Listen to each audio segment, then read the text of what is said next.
பூமிக்கும் தன்னை வெளிப்படுத்திக்கிற ஆற்றலை விஸ்வரூபம்னு சொல்லுவாங்க. அந்த விஸ்வரூபத்தை கடவுளால மட்டும்தான் எடுக்க முடியுமா?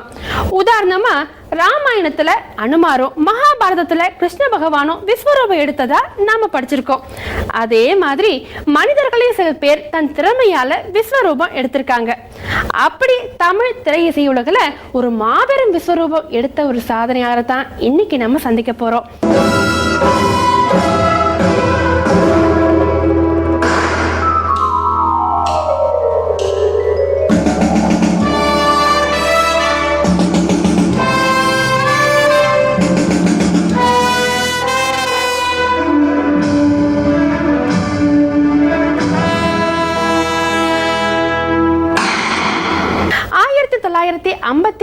இருந்து இன்னைக்கு வரைக்கும் தமிழ், தெலுங்கு, கன்னடம், மலையாளம், ஹிந்தின்னு பல மொழிகள்ல 1200 படங்களுக்கு மேல இசையமைச்சு இன்னைக்கும் மக்கள் மனசுல சுகராகம் இசைச்சிட்டு இருக்காரு.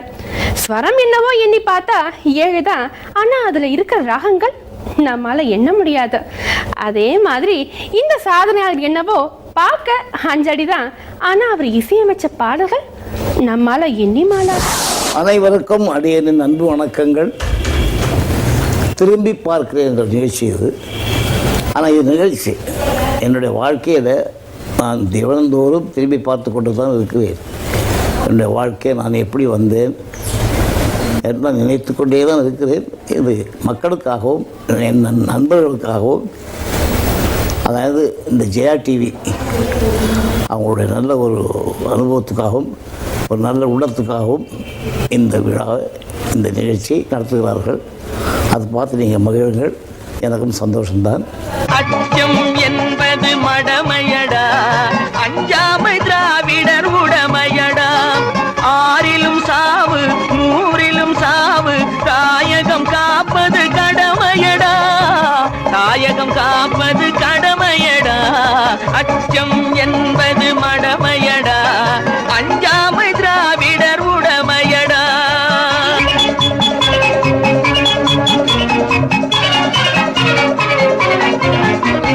கனக விஜயரின் முடித்தலை நெரித்து கல்லினை வைத்தான் சேரமகன்.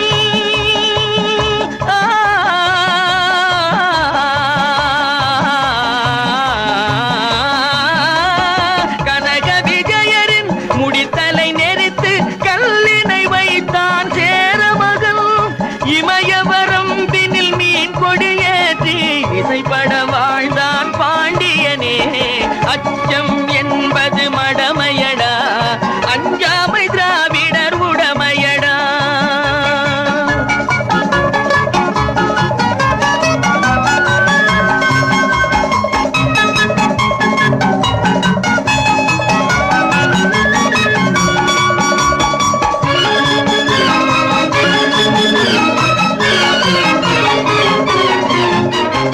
இப்போ எனக்கு வயசு என்னாச்சுன்னு சொல்கிறாங்கனாக்கா 83 சொல்கிறாங்க. எனக்கு அப்படி ஆகலை. எனக்கு 22 தான் ஆச்சு வயசு, 83 ஆகலை. ஏன்னா என்னுடைய வாழ்க்கையில் அவ்வளோ நிறைய விஷயங்கள் இருக்குது. அதெல்லாம் தாண்டி வந்திருக்கேன். நான் திரும்பி பார்த்து கொண்டே இருக்கிறேன். அதில் முக்கியமான விஷயம் என்னன்னாக்கா, நான் சிறுபிராயத்தில் என்னுடைய தகப்பனாரை தவறியவன். எனது அம்மா தான் என்னை வளர்த்தாங்க. ரொம்ப கஷ்டமான குடும்பத்தில் பிறந்து வளர்ந்தவன்.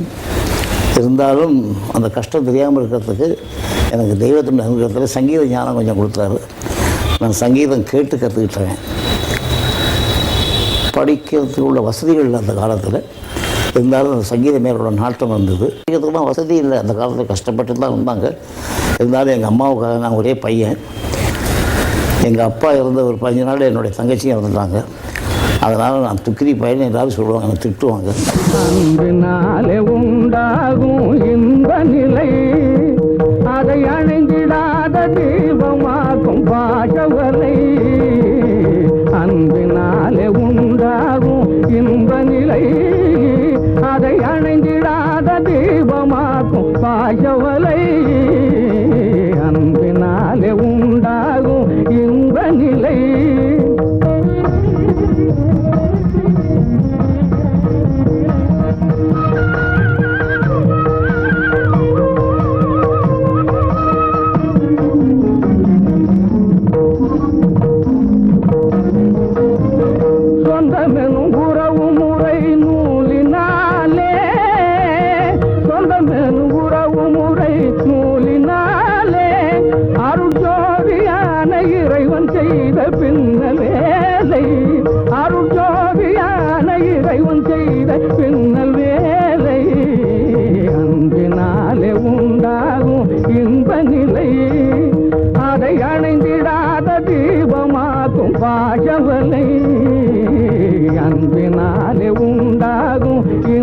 நிலை. அப்படி இருந்து நான் வளர்ந்து கஷ்டப்பட்டு ஸ்கூலில் படித்து அப்படியே வந்துட்டு இருக்கும்போது ஸ்கூல் பக்கத்தில் ஒரு மியூசிக்கல் ஸ்கூல் பாடம் சொல்லி கொடுத்துருந்தார் வாத்தியார். இது வந்து கண்ணனூரில் மலபாரில். அங்கே வந்து நீலகண்டன் பாகன்னு ஒரு பேர். அந்த பாட்டு சொல்லி கொடுக்குற இடத்துல பக்கத்தில் ஸ்கூல் பக்கத்தில் இருக்கிறதால நான் ஸ்கூலில் இது ப்ரெசன்ட் கொடுத்துட்டு அங்கே போய் கன்னத்தில் கையை வச்சு சொல்லி கொடுக்குறதெல்லாம் கேட்டு கற்றுக்கிட்டே இருப்பேன். திடீர்னு ஒரு நாள் என்னுடைய வாத்தியார் பார்த்தாரு. எப்படி பார்த்தாலும் அந்த ஸ்கூலில் வேலை செய்யும்போது நான் காலையில் ஒரு 5 மணிக்கு எழுந்திரிச்சு அந்த ஸ்கூல்லாம் கூட்டி பெருக்கி, அப்போ எனக்கு 7 வயசு 6 வயசு 8 வயசுக்குள்ளே தான் இருக்கும். தனியாக உட்காந்து நான் ப்ராக்டிஸ் பண்ணிகிட்டு இருக்கும்போது கேட்டால் யாராக புது பையன் வந்திருக்கான்னு பார்த்தப்போ நான் இருக்கேன். எனக்கு என்னை அப்படியே கட்டி பிடிச்சி நான் சங்கீதத்தை வந்து செலவு பண்ணி காசெல்லாம் வாங்கி எல்லாருக்கும் கற்றுக் கொடுத்துட்ருக்கேன். ஒரு பயிருக்கு அந்த ஞானம் வரல. நீ கேட்ட கேள்வியில் இவ்வளோ பாடிட்டு இருக்கேன், நான் ஃப்ரீயாக சொல்லிக் கொடுக்குறேன்னு சொல்லி அன்னையிலேருந்து எனக்கு அவர் ஃப்ரீயாக சொல்லி கொடுத்தாரு. தங்கண்ணா பாட்டு பாடணும், துந்தண்ணா தாளம் போடணும். தங்கண்ணா பாட்டு பாடணும், துந்தண்ணா தாளம் போடணும். அடி கிங்கினி கிங்கினி கிணி கிணி துத்த மங்கினி மங்கினி தவமணியே. தந்தண்ணா பாட்டு பாடணும், துந்தண்ணா தாளம் போடணும். அடி கிங்கினி கிங்கினி கிணி கிணி துத்த மங்கினி மங்கினி தவமணியே. தந்தண்ணா பாட்டு பாடணும், துந்தண்ணா தாளம் போடணும்.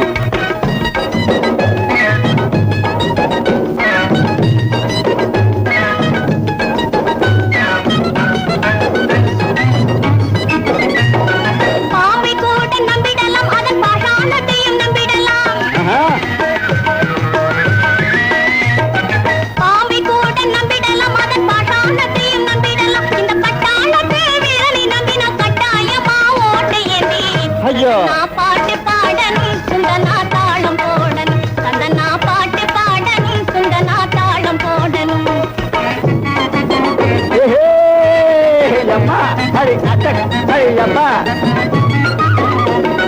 பத்தினி வேஷம் போடாதே சும்மா பகட்டு காட்டி ஆடாதே. பத்தினி வேஷம் போடாதே சும்மா பகட்டு காட்டி ஆடாதே. சத்தியமா நீ உத்தமியா, சத்தியமா நீ உத்தமியா. இந்த கத்தி முனையில துள்ளிக்கிட்டு என்ன பெத்து பயல் போல எண்ணாது. இந்த கத்தி முனையில துள்ளிக்கிட்டு என்ன பெத்து பயல் போல எண்ணாது. அடிக்கிங்கிரி அடிக்கிங்கிரி அடிக்கிங்கிரி. தந்தண்ணா பாட்டு பாடணும், துந்தண்ணா தாளம் போடணும். தந்தண்ணா பாட்டு பாடணும், துந்தண்ணா தாளம் போடணும். கிட்டத்தட்ட ஒரு 3-4 வருஷம் கிளாசிக்கல் மியூசிக் கற்றுக்கிட்டு என்னுடைய 13ஆவது வயசில் அரங்கேற்றம் பண்ணார். இது வந்து கண்ணனூர், அதாவது எங்கள் தாத்தாவோட உத்தியோகத்தில் இருந்தார். அப்போது ஜெயில் வார்டனில். அங்கே என்னுடைய அம்மாவும் நானும் எங்கள் தாத்தாவும் என்னுடைய குடும்பம் வாழ்ந்துகிட்டே வந்து இந்த சங்கீதத்தை கற்றுக்கிட்டு அப்படியே நடிக்கணும்னு ஆசை வந்தது. நடிக்கிறதுக்காக இந்த ஜெயில் ட்ராமா போடுவாங்கள்ல ஹரிச்சந்திர நாடகம், அதில் லோகிதாசனாக நடித்து அப்படியே சினிமாவில் நடிக்கிறதுக்கு எல்லாரும் என்னை கிளப்பி விட்டு சினிமா முகத்தை கொண்டு பண்ணாங்க. நேராக என்னுடைய ஒரு 10-12 வயசில் கண்ணூர்லேருந்து திருப்பூர் வந்தேன். மெடிமிக்ஸ் ஹேண்ட்மேட் வழங்கும் திரும்பி பார்க்கிறேன் இடைவேளைக்கு பிறகு. மெடிமிக்ஸ் ஹேண்ட்மேட் வழங்கும் திரும்பி பார்க்கிறேன் தொடர்கிறது. திருப்பூரில் வந்து Somasundara Chettiar, SK Moideen, Jupiter pictures அவங்க அசோசியேஷனில் அங்கே நடந்துட்டு இருந்தது. அவங்க தான் ப்ரொடியூசர், டைரக்டர் எல்லாமே. அவங்க கண்ணகின்னு ஒரு படம் எடுத்தாங்க. அது மெட்ராஸ் கூப்பிட்டு வந்தாங்க என்ன. அப்போ தான் நான் மெட்ராஸ் வந்தேன். மெட்ராஸ் வந்து கண்ணகியிலே எனக்கு வேஷம் கொடுத்தாங்க. கோவலன் வேஷம், பாலகோவலன். அதில் நடித்தேன்.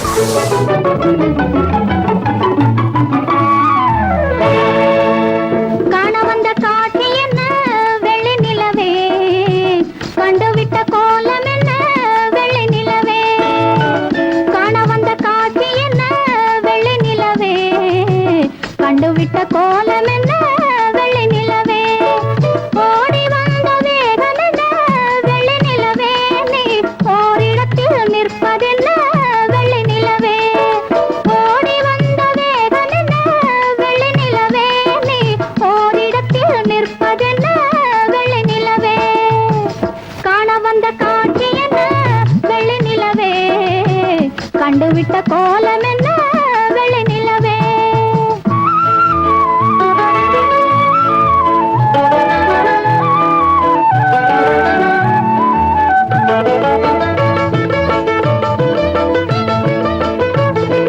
நினைத்து நினைத்து சொல்ல வந்த செய்தி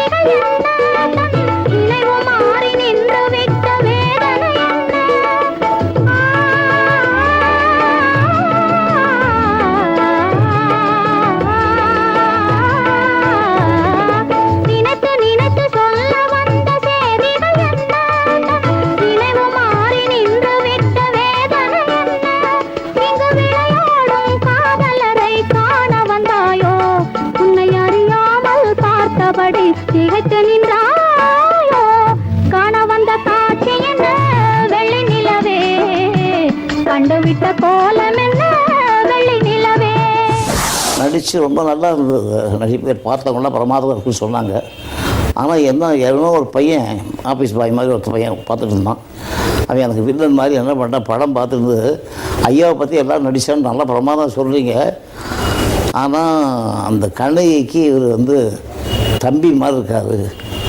கோவலன் வந்து அப்போ டிவி ரத்னம் வந்து பாலக்கண்ணகி, நான் வந்து பாலகோவலன், அவங்களுடைய தம்பி மாதிரி இருக்கேன்னு சொல்லிட்டு என்னை தூக்கிட்டாங்க இங்கேருந்து. அதுக்கப்புறம் தான் டிவி நம்ம சுயத்தை போட்டு எனக்கு சான்ஸும் போச்சு. அப்புறம் அங்கேயே ஸ்கூலில் இருந்து மியூசிக் ஸ்கூலில் போய் கற்றுக்கிட்டு ஆர்கெஸ்ட்ரா கூட இருந்து அவங்களெல்லாம் எடுபடி வேலை செஞ்சு ஓரளவுக்கு இந்த நிலைமைக்கு வந்து என்னுடைய வாழ்க்கையை திரும்பி பார்க்குறேங்கிற முறையில் உங்களுக்கு பகிர்ந்து கொள்ள வந்திருக்கேன். வந்த நாள் முதல் இந்த நாள் வரை, வந்த நாள் முதல் இந்த நாள் வரை வானம் மாறவில்லை. வான்மதியும் நீரும் கடல் காற்றும் மலரும் மண்ணும் கொடியும் சோலையும் நதியும் மாறவில்லை. மனிதன் மாறிவிட்டான். ஓ ஓ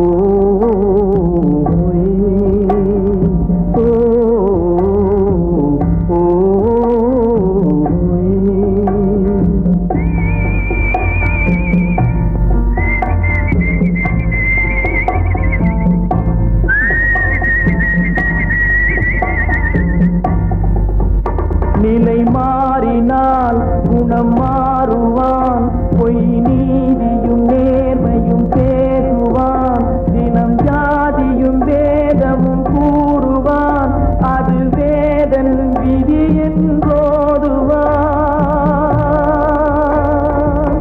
மனிதன் மாறிவிட்டான். மதத்தில் ஏறிவிட்டான்.